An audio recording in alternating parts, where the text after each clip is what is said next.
સીતારામ, કેમ છો બધા? મજામાં? હવે આજે વાડી આંટો મારવા આવ્યો છું પાછો. અને બીજું એક આપણે લાસ્ટ વિડીયો મૂક્યો હતો ત્યારના વાત જોતા હતા કે દાદાની તબિયતમાં સુધારો આવે, દાદાને સારું થઈ જશે. બહુ બધાની કોમેન્ટ આવી, બધાનો દિલથી ખૂબ ખૂબ આભાર. અને આ બધાએ જે પ્રાર્થના કરી તો અત્યારે દાદાને રજા આપી દીધી છે અને દાદાને ઘરે લઈ આવ્યા છીએ આપણે જે ચિત્રાઘર છે ત્યાં. હજી વાડીએ લવાય એવી સિચ્યુએશન છે નહીં, કારણ કે એમની સાથે એક બે વ્યક્તિને રહેવું પડે. એટલે હજી થોડા દિવસ પછી કન્ડિશન જેમ જેમ સુધરતી જશે પછી આપણે કંઈક વિચાર કરશું. તો હવે થોડીક તબિયત સારી છે એટલે એમ થયું કે વાડીમાં ધ્યાન દઈ દઈએ થોડુંક, કારણ કે આ બધું જે એમણે રચાવ્યું છે હવે પછી કદાચ એ સારા થઈને આવે તો એ અહીંયા પાછું સરખું ન હોય તો એમને વધારે દુઃખ થાય. એટલે જે એમણે જે શરૂઆત કરી છે કે પશુ પંક્ષીની સેવા કરવી, પછી ઝાડનું જતન કરવું, તો આ બધું સાઈડમાં હું જેમ ટાઈમ મળતો જાય છે એમ કરતો જાઉં છું. પણ આજે થોડોક ટાઈમ હતો એટલે મને થયું કે થોડુંક ધ્યાન દઈ આવું. સવારથી આપણે ગામના એક ભાઈ આવે છે એ પાણી વાળતા હતા, એટલે અડધા ભાગમાં નીચેના ઘઉંમાં અને થોડુંક ઉપર શાકભાજીમાં પાણી વાળ્યું છે. હજી 2 દિવસ લાગશે પાણી વાળતા પૂરું થતા બધું. એટલે થોડુંક શાકભાજી થઈ ગયું છે, રીંગણા થઈ ગયા છે, કોબી થઈ ગઈ, મરચાં, પાલક સારી એવી થઈ ગઈ છે, મૂળા. તો આ બધું જે થઈ ગયું છે એ થોડું થોડું લેતો જાઉં અને જે જ્યુસ બને એમ છે એ બધું જ્યુસ કરીને પાઈશું આપણે પપ્પાને. અને આ જે સિચ્યુએશન હતી અમારી લગભગ 12-13 દિવસ થયા, તો એવું તો નથી લાગ્યું કે આપણે હિંમત હારી ગયા કે ટૂંકમાં કહેવાનો મતલબ એમ કે ભાઈ હતાશ થઈ ગયા, એવું તો આપણે નથી થવા દીધું.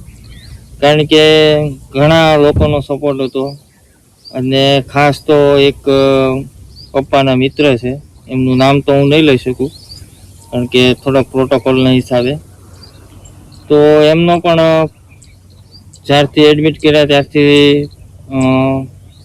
24 કલાક એમની સાથે વાતચીત થતી અને ઘણો સપોર્ટ એમનો રહ્યો. અને આ બધાની પ્રાર્થનાથી આજે પપ્પા ઘરે આવી ગયા છે.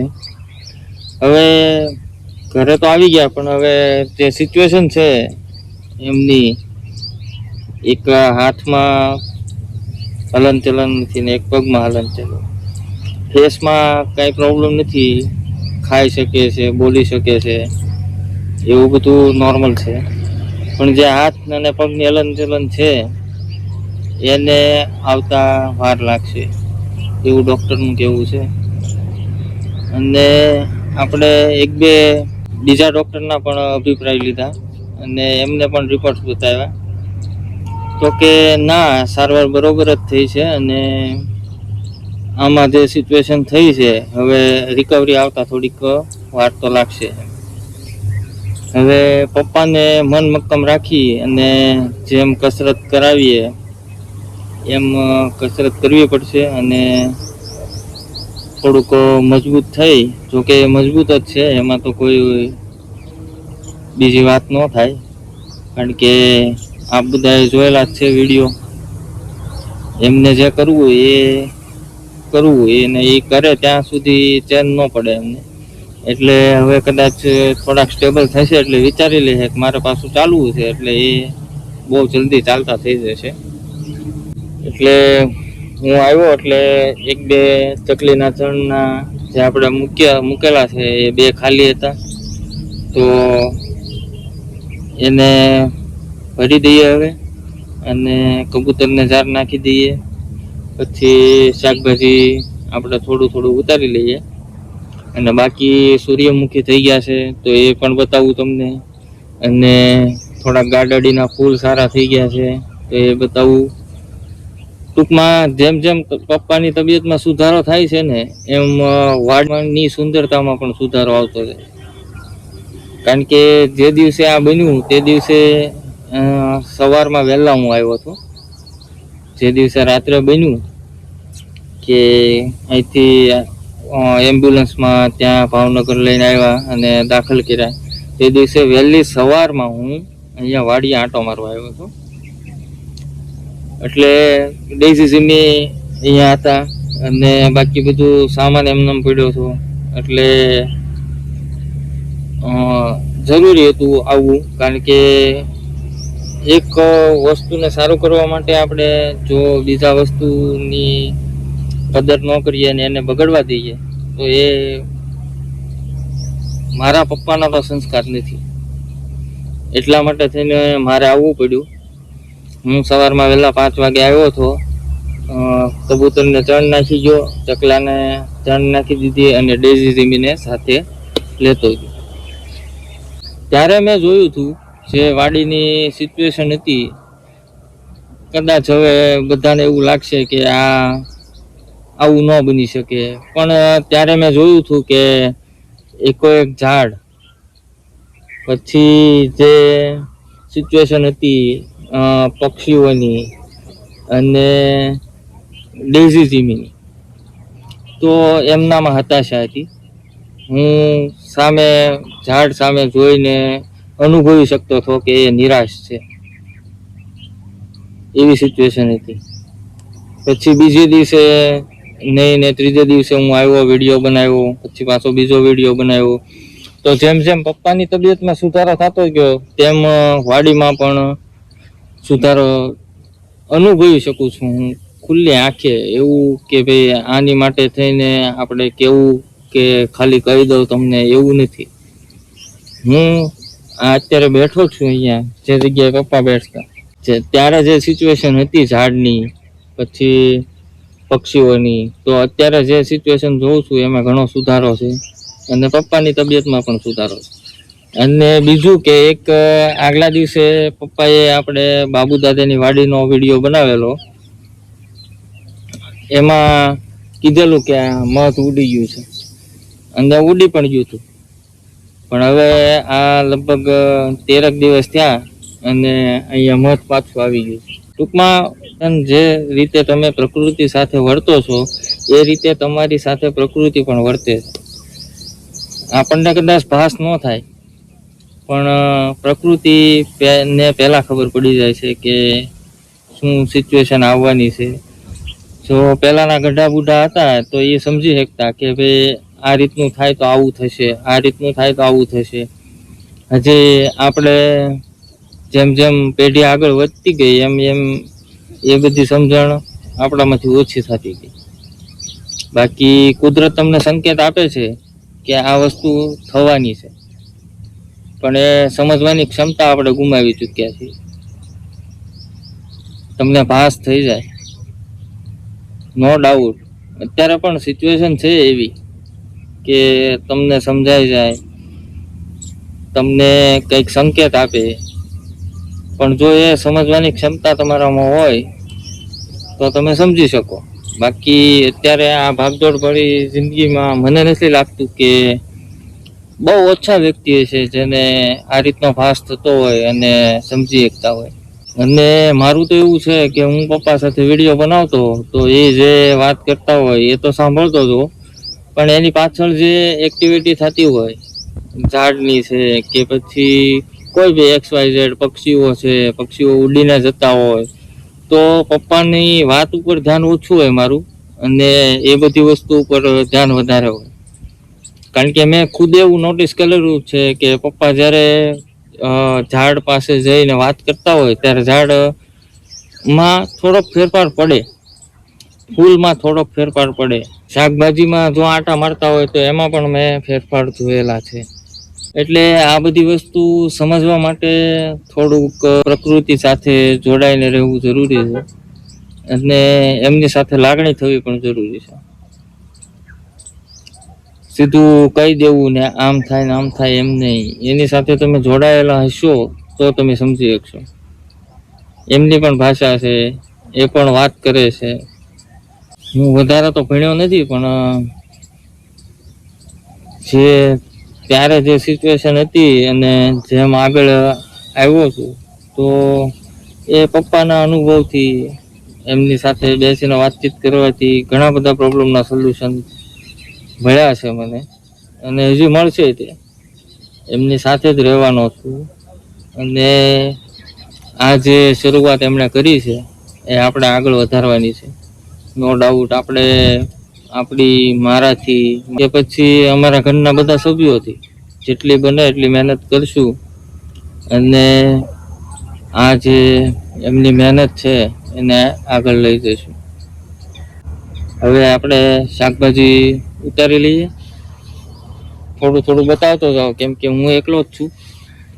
જો કબૂતર કેવા આરામથી ચણ લે છે અને આટા ફેરા મારે છે. ચકલીઓ પાછી આવી ગઈ છે. ધીરે ધીરે માહોલ સુધરતો જાય છે, અને હવે આપણે આ જે ચકલાના છે એ બે ખાલી થઈ ગયા છે. અહીંયા આમાં છે, એમાં થોડી થોડી ભરેલી છે, તો આ બધા ફટાફટ પેલા ભરી નાખીએ અને પછી પાછા મળીએ. જો આપણે જે 5 ખાલી થતા એ 5 ભરી નાખ્યા છે, અને હવે લગાડી દઈ એટલે ચકલીઓને ખોરાક મળતો રહે એમનો, અને એ કિલોલ કરતી રહે. જો આપણે અહીંયા એક લગાડી દીધું છે, અને 2 ઓલા પણ ખાલી થતા ત્યાં લગાડી દીધા, અને આગળ 2 એક વચ્ચેનું જે ચકલી ઘરમાં છે એ ખાલી નહોતું થયું, એમાંથી હવે શરૂઆત થઈ હતી ચણ લેવાની, એટલે એમાંય થોડુંક નાખી દીધું છે. બાકી બધા કમ્પ્લીટ કરી નાખ્યા છે. અને જે આપણે પાણી પાવા માટે ભાઈ આવે છે, સુરેશભાઈ, તો એમણે આજે નીચેના ઘઉંમાં પાણી પાયું છે. બાકી અહીંયા મોટર શરૂ હતી એટલે અહીંયા તે થોડું થોડું બધે પાણી પાઈ દીધું છે. હવે આ થોડુંક ખડ ને ઉગી ગયું છે, પણ હવે થોડાક દિવસ પછી તુર વાટવાની થાય એટલે આપણે બહેનોને કહેશું એ કાઢી લે. થોડુંક ખડ ને એવું ઉગી ગયું છે. હવે બધું રજા આપી છે એટલે થોડાક નવરા પડશું, એટલે થોડુંક અહીંયા ધ્યાન દઈ દઈશું આપણે. કે જો આ ગાડડીના ફૂલ સરસ મજાના થઈ ગયા છે. બધી બાજુ વ્હાઈટ કલરના ફૂલ છે.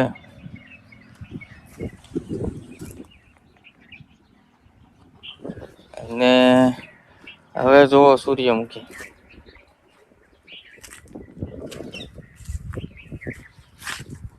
હવે થોડા દિવસમાં બધા ખીલી જશે એટલે નજારો જોવા જેવો થવાનો છે. અહીંયા બધામાં ફૂલ બેસી જ ગયા છે, પણ હજી ઉગડ્યા નથી ફૂલ. ધીરે ધીરે ઉગડતા જશે એટલે હવે પોપટને પણ મજા આવશે સૂર્યમુખી ખાવાની. સૂર્યમુખી વધારે હતા એટલા માટે અમુક ફૂલ નાના રહેશે આ રીતના, અને બાકી અમુક જે મોટા થશે એ થશે એવું છે. કારણ કે આપણે વાવ્યા નહોતા અને એમને છાંટી દીધા છે આપણે બી, એટલા માટે થોડા પાછા ઉગ્યા છે. પણ આપણે પોપટ માટે જ વાવ્યા છે, આપણે કંઈ આનો બીજો તો યુઝ કરવાનો નથી કે ભાઈ બી આપણે લઈને કંઈક એનો યુઝ કરીએ એવું તો કાંઈ છે નહીં. આમાંથી પાછા બીજા બી થઈ જાય છે. 1-2 ફૂલ મૂકી દેશું એટલે એ ચાલ્યા કરે. જુઓ આ વ્હાઈટ કલરના ગાડડીના ફૂલ કેટલા બધા એકમાં આવ્યા છે, અને હજી એટલા ને એટલા દોડવા પાછા બેસી ગયેલા છે. એટલે હવે વાડી જેમ જેમ આ રીતના ફૂલ થતા જશે એમ સુંદર થતી જશે, અને આશા એવી રાખીએ કે જેમ જેમ વાડીમાં સુધારો આવતો જાય એમ પપ્પાની તબિયતમાં પણ સુધારો આવતો જાય, અને બહુ જલ્દી અહીંયા આવી જાય ને પાછા હરતા ફરતા થઈ જાય.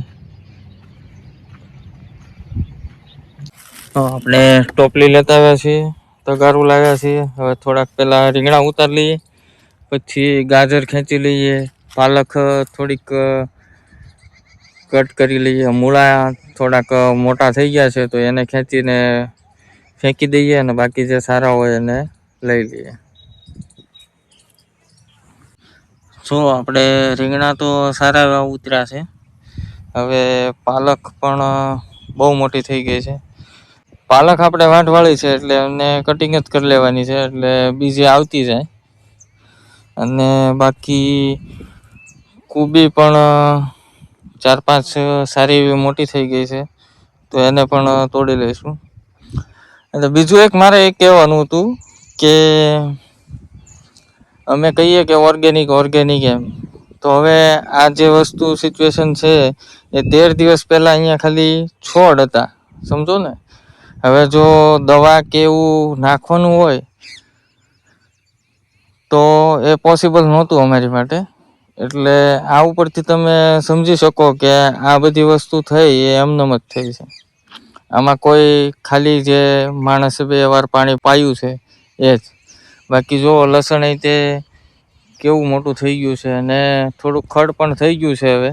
એટલે 1-2 દિવસમાં હવે કહી દઉં છું, ગામમાંથી બહેનો આવશે એટલે એ કાઢી નાખશે. અને બાકી ધાણા પણ સરસ થઈ ગયા છે અને ફૂલ બેસી ગયા છે.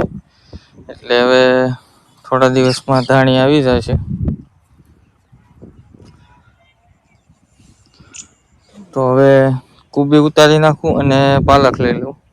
જો પાલક ઉતારતો હતો ત્યાં ધ્યાન ગયું મારું કે ટમેટીમાં ટમેટા પણ આવી ગયા છે. અને આપણે જે જૂની ટમેટી છે એ તુવેર પાસે છે તો ત્યાં પણ પાકી ગયા છે, એ થોડાક ઉતારી લઉં. બાકી કુબી 3 ઉતરી છે.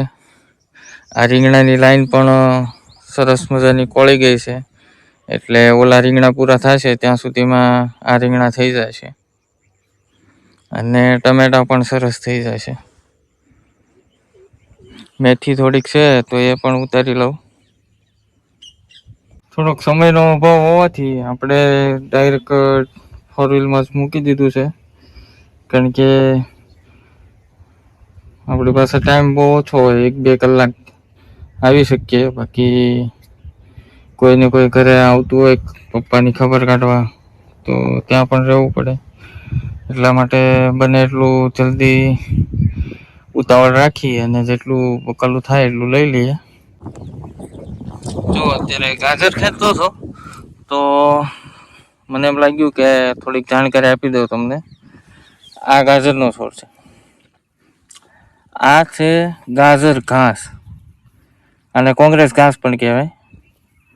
એટલે બધા કહેતા આવે છે કે કોંગ્રેસ ઘાસ, પણ ઝાઝો ફરક ન લાગે. જેને ખબર પડતી હોય એ ઓળખી શકે. બાકી આ ગાજરના છોડ અને આ કોંગ્રેસ ઘાસ કે ગાજર ઘાસ આમાં વર્તી ન શકે. હવે આ કોંગ્રેસ ઘાસને આપણે ખેંચીએ.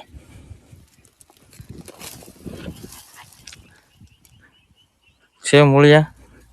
હવે કોંગ્રેસ ઘાસ એટલે બહુ ખેડૂતનો દુશ્મન કહેવાય, મોટામાં મોટો. કારણ કે આને ઉગાડવું ન પડે, અને બીજી વાડીઓમાંથી પણ આપણી વાડીમાં આવી શકે છે ઉડીને. એટલા માટે એને ખેંચતું જ રહેવું પડે, એનો કોઈ ઉપાય નહીં. દવા છાંટી શકાય તો એ પણ પાકને નુકસાન કરે આપણા.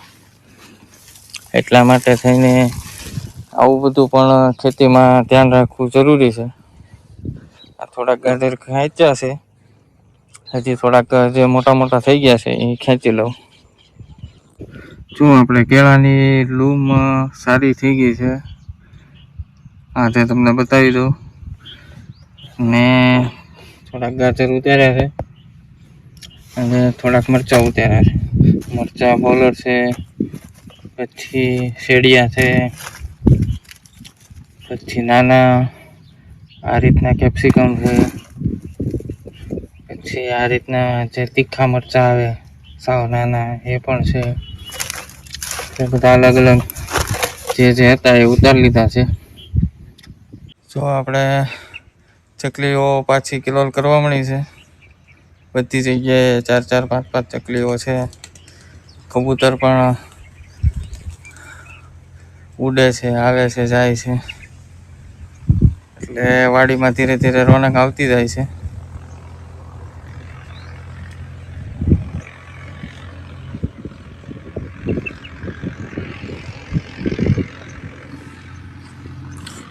અને મૂળા ઉતારી લીધા છે, જેટલા પાકી ગયા છે એ બધા. 3 પપૈયા ઉતાર્યા છે. 1 પગ છે, પણ 1-2 દિવસમાં પાકી જશે.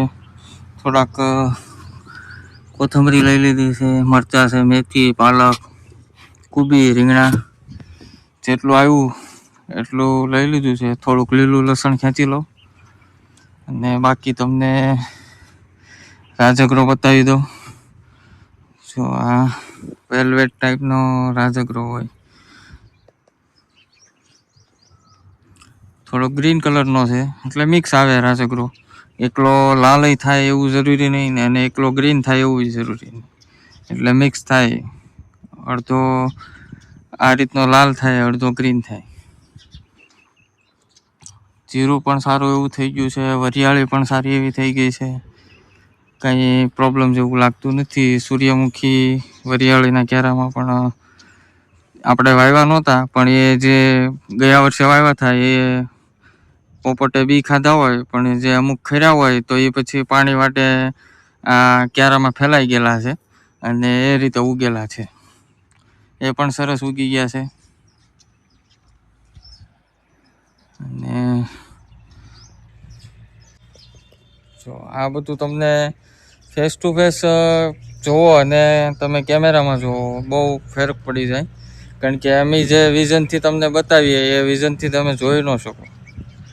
અત્યારની શું સિચ્યુએશન હોય, અહીંયા કેવો માહોલ હોય, શું દેખાય છે.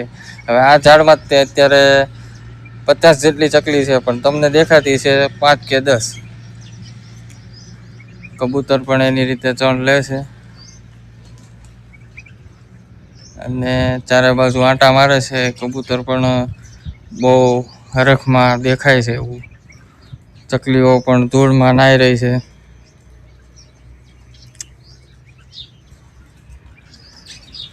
એટલે આ બધું જે શરૂઆત કરી છે, આ બધું બંધ નથી રહેવા દેવાનું. ભલે સિચ્યુએશન જે પણ થાય, પણ આની માટે આપણે અલગથી ટાઈમ કાઢશું અને આ પણ શરૂ રાખશું.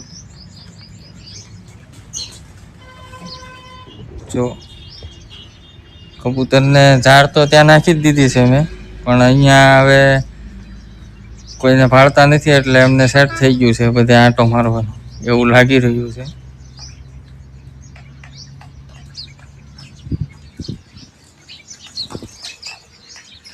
જો કબૂતરને જરાય હવે બીક રહી નથી. હા, એમની પાસે આવી ગયો છું. જો આ બાજુ ઘઉંમાં પાણી પવાઈ ગયું છે આજમાં, એટલે હવે કાલથી ઉપર પાછું શરૂ થાય. અને આ બાજુ આવ્યો હતો તો ગલકા 4-5 પાકી ગયા છે, બહુ મોટા થઈ ગયા, એટલે એ તો નથી લેવા આવે, પણ નાના નાના થોડાક છે એ લઈ લો.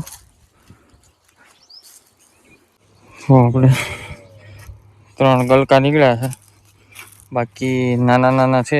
2 દિવસમાં પાછા મોટા થઈ જાય, એટલે 2 દિવસ પછી આવશું એટલે પાછા લઈ લેશું.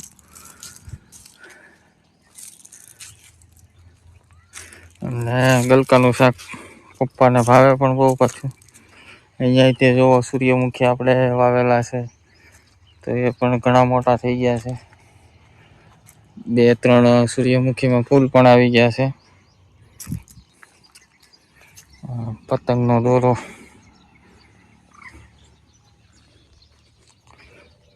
અહીંયા આ સૂર્યમુખી, 2-3માં ફૂલ પણ આવી ગયા છે. અને દૂધી તો જોયું પણ એક છે નહીં, નાની નાની છે. તે પણ 5-6 દિવસમાં મોટી મોટી થઈ જાય છે એવું લાગે છે. બાકી તો બધું રેડી છે. અને આ શેનું ઝાડ છે એ જરાક કોમેન્ટમાં કહેજો તો, બરાબર. આ આપણે કોઈ વાવેલું નથી, પણ એની મેળે ઉગેલું છે. હવે તમને બધાને આઈડિયા આવે તો કહેજો જરાક. અને આપણે અહીંયા 7 આંબા છે, એમાંથી એક મણમાં મોર નથી આવ્યો. પપ્પા વાટ જોતા હતા કે મોર આવશે, પણ બધામાં કોળ આવી ગઈ છે. આજના વર્ષે મોર નથી આવ્યો. આ એક જ આંબો એવો છે જેમાં મોર આવ્યો છે. એટલે ઘરે જઈને પપ્પાને વાત જણાવું કે ભાઈ એક આંબામાં મોર આવ્યો છે, એટલે થોડીક એમને પણ ખુશી થાય. અને થોડાક આપણે આ બાજુમાં સીસમનું ઝાડ છે, તેમાંથી સીસમના પાન તોડ્યા છે. એકવાર વિડીયોમાં પપ્પાએ કીધું હતું કે ભાઈ પેરાલિસિસ માટે સીસમ અને રાઈનું તેલ બનાવીને માલિશ કરવી જોઈએ તો ઘણી રાહત થાય છે. તો હવે આપણે લઈ જઈએ આ સીસમના પાનના અને ઘરે તેલ બનાવી દઈશું અને લગાડશું. કારણ કે એક હાથ અને પગમાં મૂવમેન્ટ નથી, એટલે હવે એ રિકવરી લાવવાની છે. તો આ લેતા જઈએ. તો હવે વાડીમાં આંટો મારી લીધો. શાકભાજી જે હતું અને જે લેવાય એમ હતું ટાઈમમાં, તે ટાઈમમાં એ બધું લઈ લીધું છે. અને પાછું હતું એમને બધે આંટો મારીને જોઈ લીધું કે બધું બરોબર છે, કાંઈ ઘઉંમાં પણ પ્રોબ્લેમ જેવું લાગતું નથી. અને 2-3 દિવસમાં પાણી પૂરું થઈ જશે. અને ઘણા બધાનું કહેવું એવું હતું કે દાદાને તમે વિડીયોમાં બતાવો. હવે રજા આપી એટલે મારી એમની સાથે વાતચીત થઈ કે બધા આ રીતનું કહે છે, તમને વિડીયોમાં જોવા છે દાદાને કેમ છે. પણ દાદાનું કહેવું એવું થયું કે આટલો સારો થયો છું તો હવે થોડોક સારો થાય ને પછી જેમ હું પહેલાં બોલતો એ રીતે જ તે બધાની સામે જાવ. એટલે એવી આશા રાખીએ કે બહુ જલ્દી પપ્પા આપણી વચ્ચે આવે અને જેમ પહેલાં વિડીયો બનાવતા એમ આપણે કન્ટિન્યુ શરૂ કરી દઈએ. અત્યારે આપણે વિડીયોનું શેડ્યુલ વિખાઈ ગયું છે. કોઈ ફિક્સ ટાઈમ નથી કે આ ટાઈમે આ દિવસે વિડીયો આવે. કારણ કે ત્યાંથી હું ફ્રી થાવ અને અહીંયા આવું એટલે જે શૂટ જેટલા ટાઈમમાં થઈ કે એટલું કરીને હું તમને બતાવું છું. હવે પાછો 1-2 દિવસ રહીને આંટો મારવા આવીશ, ત્યારે પછી નેક્સ્ટ અપડેટ તમને આપીશ. અને બધા એવી પ્રાર્થના કરો કે પપ્પાને જે સારું થયું એની કરતાં વધારે જલ્દી સારું થઈ જાય અને આપણી વચ્ચે બહુ જલ્દી આવી જાય. અને જેમ તમને પહેલાં જમાવટ કરાવતા એમ પાછી જમાવટ શરૂ કરી છે. આપ બધાએ બહુ પ્રાર્થના કરી છે. હજી પણ આપના સાથ સહકારની જરૂર છે. આવો નવો સાથ સહકાર આપતા રહેજો અને જલ્દી સારું થાય એવી પ્રાર્થના કરજો. તો હવે મળશું આગલા વિડીયોમાં. ત્યાં સુધી સૌને સીતારામ. આવો.